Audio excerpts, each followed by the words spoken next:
Kyle Lowry is an unrestricted free agent. Man, it's been a long time coming for Kyle Lowry. One of the top 5 greatest players in Toronto Raptors history. Could be the greatest Toronto Raptor in history. I mean, outside of Kawhi Leonard, who would you probably say? Chris Bosh, Vince Carter. Those guys couldn't bring I don't think those guys even sniffed the Eastern Conference championship game. So I will have to put Kyle Lowry as number 1, Kawhi number 2, just because of all that happened and the longevity of Kawhi, not Kawhi, but the longevity of Kyle Lowry and all the records that he's broke. So with that being said, a sign-and trade deal could be happening with Kyle Lowry. Now, Kyle Lowry could re-sign with the Toronto Raptors, but I give this particular sign-and trade a 85% chance in happening.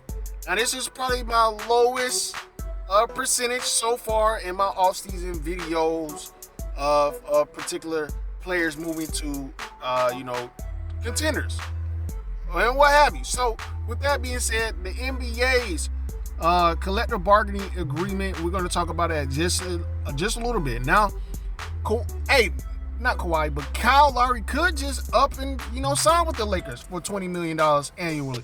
I think that'll be a stretch because he is 35.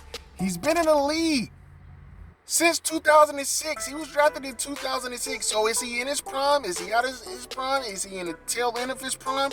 We see what Chris Paul was able to do. And we know how old Chris Paul is.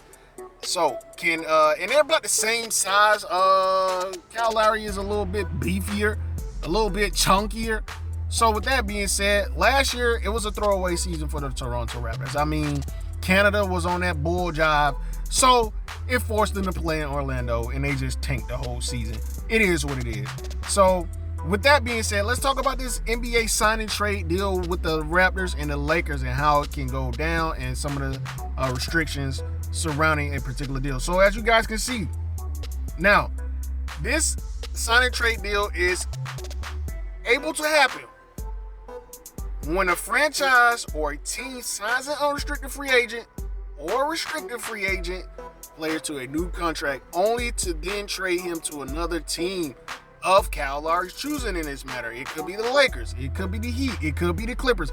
It could only be a team that doesn't have the cap space to sign him to the contract that he wants. So I'm not going to mention teams like the Knicks, the Pelicans, teams with, a lot of cap space to bring him in without using this. This is only for teams like the Clippers, the Lakers, the Philadelphia 76ers. I'm only going to be talking about that in this particular scenario because those are the teams that don't have cap space outside of, the teams that I mentioned that do. So this is typically done to enable the player to obtain a higher salary and or greater number of years on a contract to, wiggle around the NBA salary cap rules like I mentioned earlier. They don't have cap space to sign them outright to a max contract or somewhat of a max, so they'll sign and trade. Now, the player must re-sign with his former team. Additionally, these are the restrictions. Additionally, the player must have been on the team's roster at the end of the immediately previous season. This provision, introduced with the 2011 CBA, it maintained, I think that was during the lockout season or lockout season happened after that. Hey, that's neither there. It maintained in the 2017 CBA. So with that being said, so here we go, man. Kyle Lowry, 6 foot, like I mentioned, 35 years old, a little bit chunkier than Chris Paul, but he's been in the league for 14 years, since 2006. So he's seen the NBA go from relying on the big man to now being a perimeter-oriented, I was about to say team and squad, in a league. And as you guys can see, he missed over 30 games only because they were playing in Orlando. I'm not going to look too much into that. We know LeBron has been injured. We know Anthony Davis has been injured. They asked to do so much. So you bring in a savvy veteran, and he's not a slouch on defense either. We saw that with the Toronto Raptors. Kyle Lowry can tap into a defensive side that we haven't really seen. So Kyle Lowry can help the Lakers. 17, 5, and 7.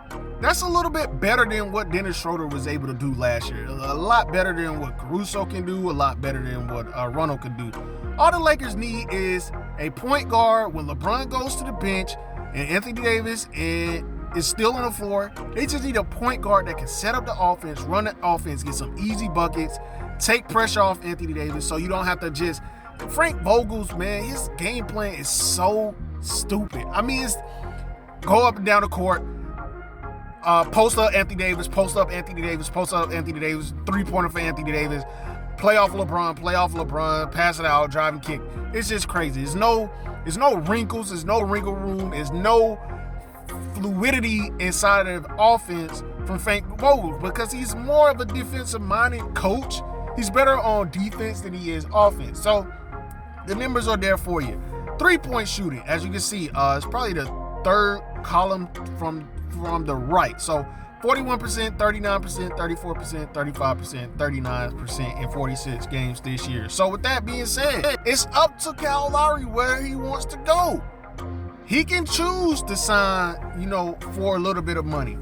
But if he wants a lot of money and a chance to, sign for a championship contender, like the Philadelphia 76ers, the Clippers, the Miami Heat, or the Lakers, he can then ask the Raptors to, and I think Masai Ujiri is going to help out Kyle Lowry any way that he can, but he's also going to look out for his team as well. So whatever squad he decides to get traded to, if it's the Philadelphia 76ers, is Masai Ujiri going to want Ben Simmons in return? Do the Philadelphia 76ers? That would be dumb because Ben Simmons is he's younger, a lot younger, almost a decade younger than Kyle Lowry, so I don't think they would do that. But you still got Steph Curry, you got Danny Green who could return, you got a couple options, you got Tyrese Maxey. I don't think you want to do that because he just made the all-defensive team, if I'm not mistaken.